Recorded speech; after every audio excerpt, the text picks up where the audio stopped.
Hello दोस्तों, नमस्कार। एक बार फिर से आप सभी का बालाजी स्टडी यूट्यूब चैनल पर स्वागत करता हूं। चलिए आज स्टार्ट करने वाले हैं औसत यानी एवरेज का पार्ट 2। एवरेज पार्ट 2 कंसंट्रेट करके आप लोग पढ़िएगा, बिल्कुल कंसंट्रेट हो जाइए। कॉपी और पेन अपने हाथ में ले लीजिए, सारे नोट पॉइंट सारे क्वेश्चन अपनी नोटबुक में लिखिएगा, ठीक है। पढ़ने का एक बेस्ट तरीका मैं आपको बता रहा हूं कि हमेशा किसी का भी वीडियो देखिएगा। वैसे मैं ऐसा वीडियो बनाता हूं कि आप दूसरा वीडियो देखने की कोई ज़रूरत नहीं पड़ती है, वैसा ही वीडियो बनाता हूं कि आपको कोई दूसरा वीडियो देखने की कोई ज़रूरत नहीं है। लेकिन कभी भी कोई भी वीडियो आप देखिए, अगर आप स्टडी कर रहे हैं तो स्टडी का मीन्स यही है कि आप कॉपी और पेन को लीजिए और नोट पॉइंट करते जाइए, ठीक है ना। कोई भी पॉइंट अगर स्पेशल लग रहा है तो नोट करिए उसको। चलिए आज का पहला प्रश्न आपकी स्क्रीन पे है कि प्रथम 50 प्राकृतिक संख्याओं का औसत क्या होगा। प्रथम 50 प्राकृतिक संख्याओं का औसत क्या होगा। मैं आपको पहले प्राकृतिक संख्याओं के से अवगत करा दूंगा, ठीक है ना। बहुत सारे बच्चे ऐसे होंगे प्राकृतिक संख्याएं नहीं पता है। भाई प्राकृतिक संख्याएं नहीं पता है तो मालूम करना पड़ेगा हमको। तो प्राकृतिक संख्या क्या होती है भाई, प्राकृतिक संख्या क्या होती है भाई। मैं अगर आपसे पूछूं कि पेड़ किसने बनाया, मैं अगर आपसे पूछूं कि पेड़ किसने बनाया तो आप क्या कहते हैं। हवा किसने बनाई, आप क्या कहते हैं। नेचर है भाई, ये तो प्रकृति है। तो मैं क्वेश्चन करूं कि एक किसने बनाया, दो किसने बनाया, तीन किसने बनाया, चार किसने बनाया, पांच किसने बनाया, तो आपका आंसर आएगा मुझे नहीं पता। अगर नहीं पता ये क्वेश्चन अगर कोई ह्यूमन बोलता है, कोई व्यक्ति बोलता है, तो आंसर एक ही होता है कि प्रकृति ने बनाया, नेचर ने बनाया। यानी इनका नाम हो गया नेचुरल नंबर प्राकृतिक संख्याएं। नेचुरल नंबर प्राकृतिक संख्याएं हो जाता है, इनका नाम ही हो जाता है नेचुरल नंबर प्राकृतिक संख्याएं। एक से अनंत तक की जितनी भी संख्याएं सब नेचुरल नंबर अर्थात सारी की सारी प्राकृतिक संख्याएं। बात समझ में आ गई। मैंने आपको डिटेल में अगर आपको पढ़ना है तो आप नंबर सिस्टम का फर्स्ट वीडियो आप देखिए, जाके फर्स्ट पार्ट देखिए, आपको समझ में आ जाएगा। यहाँ से आपको ये बात समझ में आ गई कि प्राकृतिक संख्याएं क्या होती हैं। भाई जीरो का आविष्कार किसी व्यक्ति ने किया, जीरो का आविष्कार किसी व्यक्ति ने किया, इसलिए उसको प्राकृतिक संख्या नहीं बोलते हैं, उसको क्या बोलते हैं, पूर्ण नंबर बोलते हैं, यानी पूर्ण संख्या बोलते हैं, होल नंबर्स बोलते हैं। बात समझ में आ गई। तो मेरा क्वेश्चन था कि प्रथम 50 प्राकृतिक संख्याओं का औसत क्या होगा। तो चलिए अपने प्रश्न में आते हैं। 1 2 3 4 5 6 7 8 50, ये प्रथम 50 प्राकृतिक संख्याओं का औसत पूछ रहा है हमसे। तो मैंने एक क्वेश्चन आपको पहले भी कल एक फार्मूला बताया कि औसत इक्वल टू क्या होता है, औसत बराबर होता है राशियों का योग बटे राशियों की संख्या, राशियों का योग बटे राशियों की संख्या। लेकिन आज का एक फार्मूला नोट कर लीजिएगा। अगर कोई सीरीज कंटिन्यू जा रही है, क्रमागत जा रही है, लगातार जा रही है, कंसेक्यूटिव जा रही है, तो करना क्या है भाई, करना कुछ भी नहीं है। आपको औसत इक्वल टू याद रखना है कि औसत इक्वल टू याद रखना है कि अंतिम संख्या प्लस प्रथम संख्या बटे 2, अंतिम संख्या प्लस प्रथम संख्या बटे 2। इस बात को याद रखिए, सारे क्वेश्चन मौज से करिए, कोई दिक्कत नहीं है। तो एवरेज इक्वल टू मैंने बताया अंतिम संख्या यानी 50 है और प्रथम संख्या यानी 1 है और बटे 2, तो मेरा आंसर आएगा 51 बटे 2। और इसको अगर कैंसिल आउट करूंगा तो 25.5 आपका आंसर आ गया। बोलो मज़ा आया कि नहीं आया। बिल्कुल इसी तरीके से हर एक प्रश्न में मज़ा आने वाला है आपको। 25.2 मैंने बोला क्या था कि ये 25 तक जाएगा। यहाँ पे ये यहाँ तक 50 संख्याएं हैं तो 25 तक ही तो जाएगा ना, तो ये 25 तक जाएगा इधर, और इधर ये 26 तक आएगा। 25 और 26 के बीच में जो नंबर होगा वो 25.5 ही होगा। यानी यहाँ से भी एवरेज आपका आ गया 25.5। बात समझ में आ रही है तो लाइक कुछ जरूर करिए, थंब लगाइए, थंब लगाना मत भूलें। चलिए नेक्स्ट क्वेश्चन। दूसरा क्वेश्चन क्या है दोस्तों, दूसरा क्वेश्चन आपके स्क्रीन पे। दूसरा क्वेश्चन में क्या है कि 8 लगातार सम संख्याओं का औसत क्या है। 8 लगातार सम संख्याओं का औसत क्या है, तो देखिएगा 8 लगातार सम संख्याओं का औसत क्या है दोस्तों।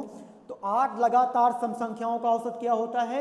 क्वेश्चन इस तरीके से भी आ सकता है कि प्रथम 8 सम संख्याओं का औसत क्या होगा।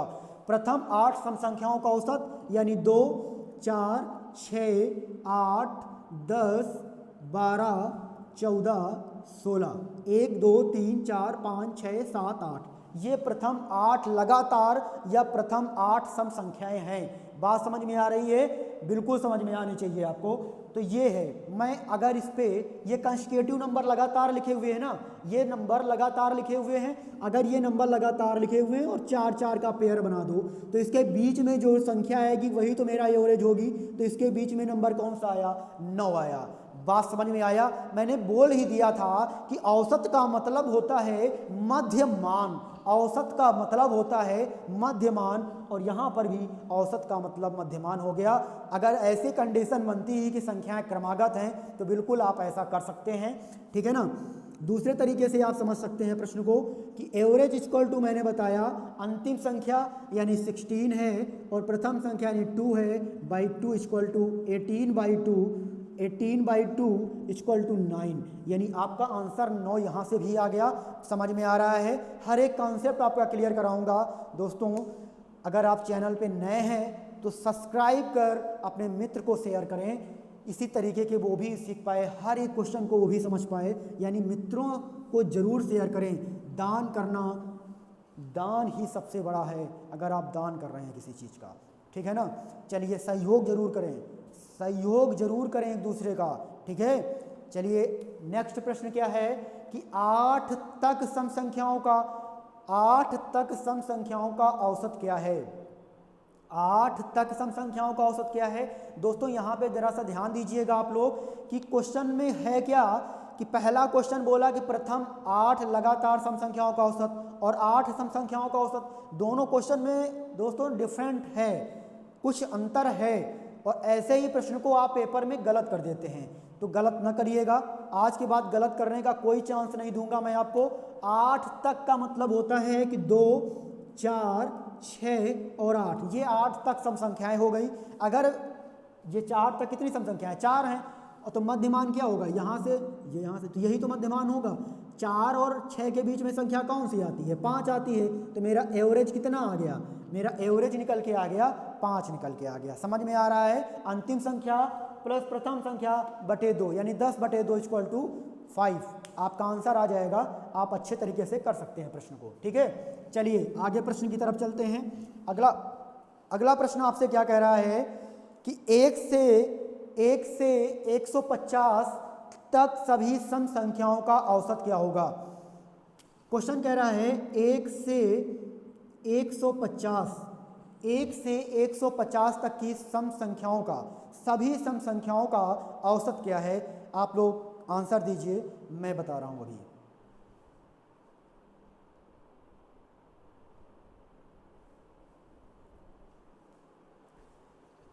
चलिए कमेंट करिए।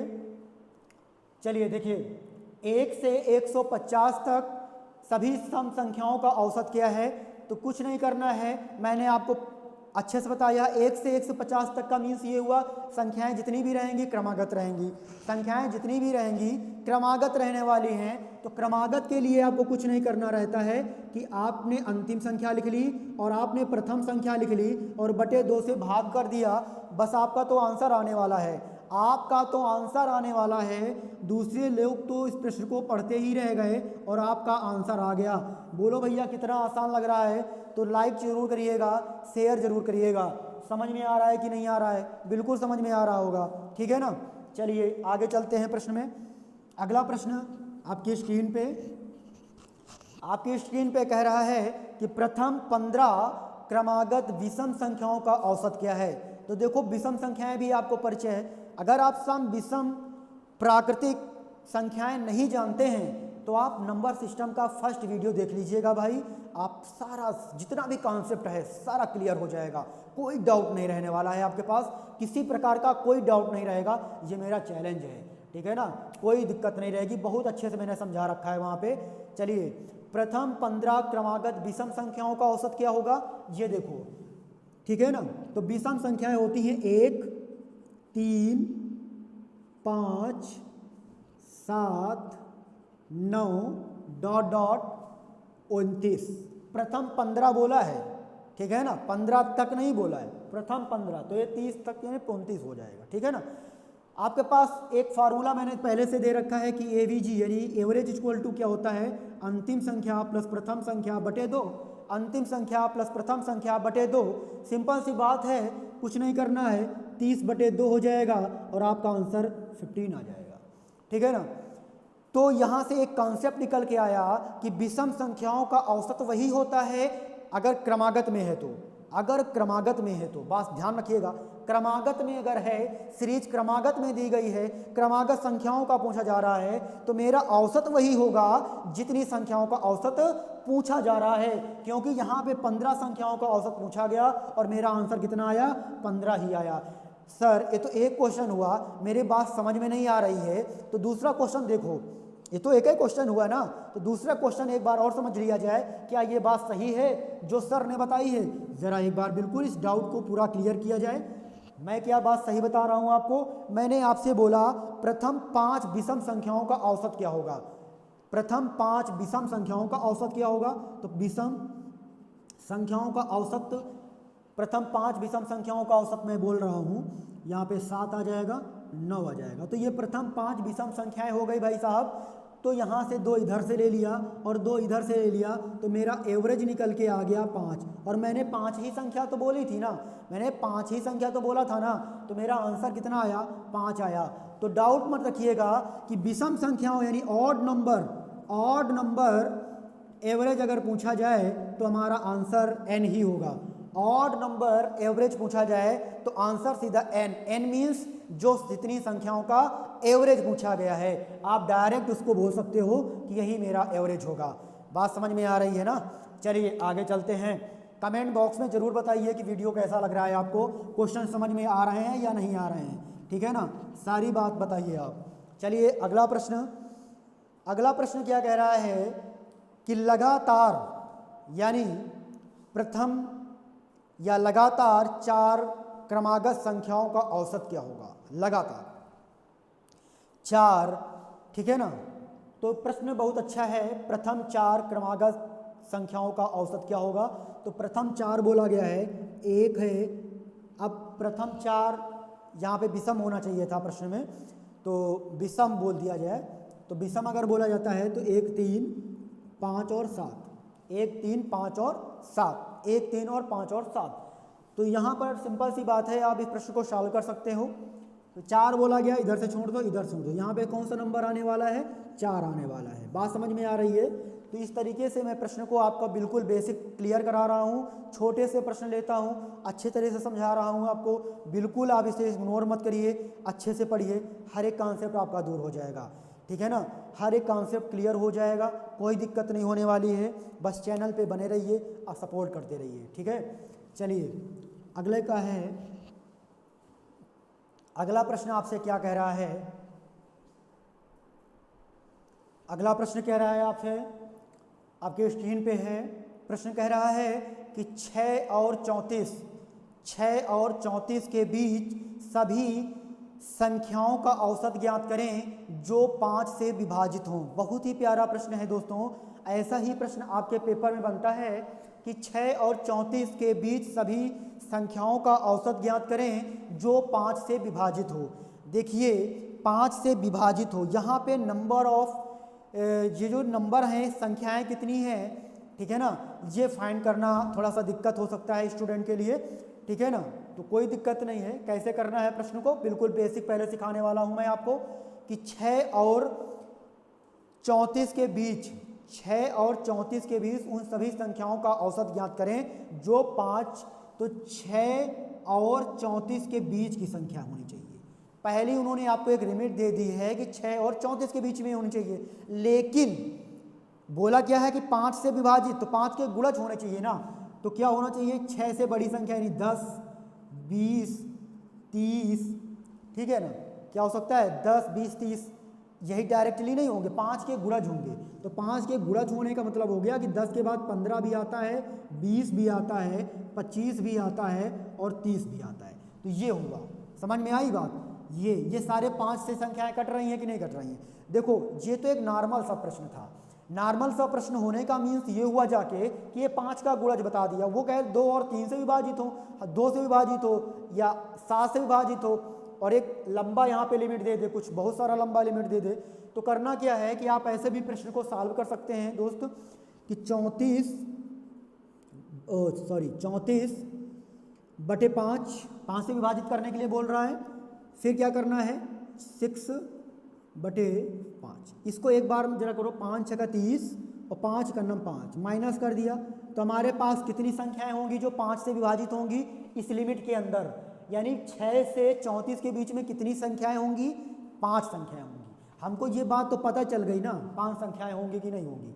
अगर ये बात पता चल गई है तो बस फिर सिंपल सी बात है, इन सबको ऐड कर लीजिए, तो एवरेज निकालो। एवरेज इक्वल टू क्या होता है, राशियों का योग, इन सबको जोड़ो भाई 100 आ गया, ठीक है ना। और बटे संख्याएं कितनी हैं, 5 हैं, तो 5 दूना कितना होता है 10, तो मेरा आंसर आ गया 20, मेरा आंसर आ गया 20 आ गया, ठीक है ना। 1 2 3 4 5 वही मैंने यहाँ पे लिखा। ये आपको मैंने निकालने का तरीका बताया कि आप संख्याएं इस तरह भी फाइंड कर सकते हो, आप संख्याएं इस तरह भी फाइंड कर सकते हो, इसमें कोई दिक्कत नहीं होनी चाहिए आपको, ठीक है ना। संख्याएं कंटिन्यू थी, अगर इधर से चलते और इधर चलते तो एवरेज कितना था 20 ही था। आप फंडे को पकड़िए ना, बेसिक को पकड़िए, अपना कॉन्सेप्ट तो क्लियर करो, किसी भी तरीके से प्रश्न को सॉल्व कर सकते हो आप। बहुत सारे तरीके हो जाते हैं, जब आपका बेसिक क्लियर हो जाता है तो प्रश्न सॉल्व करने का तरीका एक नहीं हजारों तरीके आपके पास आ जाते हैं, आप किसी भी तरीके से प्रश्न को सॉल्व कर सकते हैं, ठीक है। चलिए आगे, अगला प्रश्न है कि प्रथम 100 प्राकृत संख्याओं का औसत क्या होगा। प्रथम 100 प्राकृत संख्याओं का औसत क्या होगा। प्रथम 100 की बात कर रहा है कि प्रथम 100 प्राकृत संख्याओं का औसत क्या होगा। तो सिंपल सी बात है भाई, अंतिम संख्या तो 100 होगी ना, प्राकृत बोला अंतिम, और पहली संख्या 2 होगी, 1 होगी और बटे 2 कर देंगे तो मेरा एवरेज यहाँ से निकल के आ जाएगा 101 बटे 2, और 101 बटे 2 का भाई साहब क्या मतलब होता है 50.5 मेरा आंसर आ गया। दोस्तों समझ में आ जरूर रहा होगा, बिल्कुल समझ में आ रहा होगा, बहुत ही आसान तरीके से मैं बताने का प्रयास कर रहा हूँ आप सभी को। चलिए नेक्स्ट प्रश्न चलते हैं। दूसरा प्रश्न क्या है, दूसरा प्रश्न कह रहा है कि प्रथम 50 पूर्ण संख्याओं का औसत क्या होगा। वेरी इंपॉर्टेंट क्वेश्चन, बहुत ही जबरदस्त प्रश्न है ये, बहुत सारे बच्चे इसको गलत कर सकते हैं कि प्रथम 50 पूर्ण संख्याओं का औसत क्या होगा। तो पूर्ण संख्याएं होनी चाहिए, कैसी संख्याएं होनी चाहिए, होल नंबर होना चाहिए, होल नंबर से होना चाहिए। प्रथम 50 पूर्ण संख्याओं का औसत क्या होगा। तो इस प्रश्न की तरफ चलते हैं, प्रथम 50 पूर्ण संख्याओं का औसत। बहुत सारे प्रश्न बच्चे क्या करते हैं कि 2 3 ऐसे ऐसे करके 50, भाई साहब यहाँ से आपका आंसर गलत आने वाला है। उसने आपसे बोला है कि प्रथम 50, अब ये 50 कैसे आएगा, इस बात को ध्यान रखना है आपको, इस बात को ध्यान रखना है, आप इस गलती को मत करना। पूर्ण संख्याएं स्टार्ट होती हैं 0 से, पूर्ण संख्याएं स्टार्ट होती हैं 0 से। अगर पूर्ण संख्या 0 से स्टार्ट होती है तो 1 आएगा, 2 आएगा, 3 आएगा और 50वां नंबर 49 होगा। 50वां नंबर दोस्तों 49 होगा। और अगर अब मैं यहाँ से एवरेज निकालूँ तो अंतिम संख्या यानी 49 है और प्रथम संख्या यानी 0 है और बटे 2 हो गया, यानी 49 बटे 2। दोस्तों अगर 49 बटे 2 करता हूँ, अब यहाँ से ये आ जाएगा 49 बटा 2 और 49 बटे 2 को मैं डिवाइड करूँ तो 24 दूना 48 यानी 24.5 आपका आंसर आ जाएगा, एवरेज आ जाएगा। समझ में आ रहा है तो शेयर जरूर करें, अगर अभी तक सब्सक्राइब नहीं किया है तो सब्सक्राइब करें। चलें अगले प्रश्न की तरफ चलते हैं। अगला प्रश्न क्या है, अगला प्रश्न दोस्तों कह रहा है कि प्रथम 40 सम संख्याओं का औसत क्या होगा। प्रथम 40 सम संख्याओं का औसत क्या होगा। तो प्रथम 40 सम संख्याएं, अब 40 सम संख्याएं होनी चाहिए। प्रथम 40 सम संख्याएं, अब प्रथम 40 की बात करता है तो मैं कहाँ तक जाऊँगा। जरा इस वाले कॉन्सेप्ट को समझ लें, क्योंकि इस वाले कॉन्सेप्ट में बच्चे ज़्यादातर दिक्कत में आ जाते हैं। एक सेकेंड, चलिए दोस्तों, प्रथम 40 सम संख्याओं का औसत, ठीक है। तो इसमें थोड़ा सा कॉन्सेप्ट मैं आपको सिखाना चाहूँगा। कॉन्सेप्ट क्या है आपका, कॉन्सेप्ट ये है कि मैं अगर बोलूँ प्रथम 10 सम संख्याएं, चलिए मैं बोलता हूँ कि प्रथम 5 सम संख्याएं लिखो, प्रथम 5 सम संख्याएं, ठीक है ना। प्रथम 40 नहीं, प्रथम 5 सम संख्याएं लिखो। तो प्रथम 40 सम संख्याएं बोला उन्होंने, प्रथम 40 सम संख्याएं, और प्रथम 5 सम संख्याएं क्या होंगी? तो प्रथम 5 सम संख्याएं क्या होंगी? 2, फिर 4, फिर 6, फिर 8, फिर 10। बोलो, मैं प्रथम 5 बोला गया था, अगर प्रथम 5 बोला गया था तो मैं 5 लिखने के लिए 10 तक गया कि नहीं गया? अब मैं 10 की बात करता हूं आपसे कि प्रथम 10 सम संख्याएं लिखिए, प्रथम 10 सम संख्याएं लिखिए, इवन नंबर लिखना है। मैं क्या करने वाला हूं? 2, 4, 6, 8, 10, 12, 14, 16, 18, 20। मैं प्रथम 10 सम संख्या लिखने के लिए 20 पे गया, तो समझ में आ गया जितना बोला जाए बस उसके डबल में चले जाना है, जितना भी बोला जाए बस उसके डबल में चले जाना है। आपका कॉन्सेप्ट क्लियर हो गया होगा। यहाँ 5 बोला गया, मैंने 10 पे गया, यहाँ 10 बोला गया तो मैं 20 पे गया, ठीक है ना। तो ये कॉन्सेप्ट क्लियर जो होना बहुत ज़रूरी है, क्योंकि अगर ये कॉन्सेप्ट क्लियर नहीं करेंगे तो प्रश्न भी लगना दिक्कत में आ जाता है। चलिए, तो इस प्रश्न को आप समझ गए हैं कि 2, 4, 6, 8, 10 डॉट डॉट डॉट, यहाँ पे कितना आ जाएगा? 80 आ जाएगा, क्योंकि 40 का कितना हो जाएगा? डबल, 80 हो जाएगा। अब सीधा सी बात है कि एवरेज इक्वल टू, मैंने आपको फार्मूला बताया है 80, यानी अंतिम संख्या प्लस प्रथम संख्या और बटे 2, यानी ये हो जाएगा 82/2। 82/2 दोस्तों, 82/2 का मतलब होता है 41 आपका आंसर। बोलो कैसा लगा? बहुत ही प्यारा, बहुत ही ज़बरदस्त लग रहा होगा। चलिए, जैसा भी लगा हो कमेंट बॉक्स में ज़रूर बताइएगा। वीडियो जैसा भी लग रहा है कमेंट बॉक्स में बताइए। जय हिंद, जय भारत।